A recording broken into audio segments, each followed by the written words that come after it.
Praise lord. మనం ఆపదలో ఉన్నప్పుడు అన్ని ద్వారాలు మూసుకుపోయినట్టుగా అనిపిస్తూ ఉంటుంది.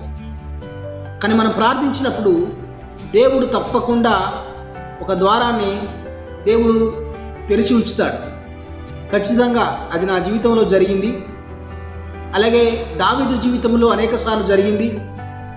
అలాగే భక్తుడైనటువంటి పౌలు జీవితంలో అనేకసార్లు జరిగింది. కాబట్టి మీ జీవితంలో కూడా మీరు ఆపదలో ఉన్నప్పుడు, బాధలు ఉన్నప్పుడు, ఇబ్బందులు ఉన్నప్పుడు, ప్రతికూల పరిస్థితుల్లో ఉన్నప్పుడు, అన్ని ద్వారాలు మూయబడినట్టుగా అనిపించినప్పుడు ప్రార్థన చేయండి. అప్పుడు దేవుడు తప్పకుండా ఏదో ఒక ద్వారాన్ని, మేలుకరమైన ద్వారాన్ని తప్పకుండా తెరుస్తాడు అని నా యొక్క సాక్ష్యం ద్వారా నేను తెలియజేస్తూ ఉన్నాను.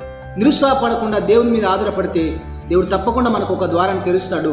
ఆ ద్వారం ద్వారా దేవుడు మనని ఇరుకులో నుంచి విశాలతలోనికి తీసుకెళ్తాడు, మనల్ని ఆశీర్వదిస్తాడు, మనల్ని బలపరిచే దేవుడు అయినాడు.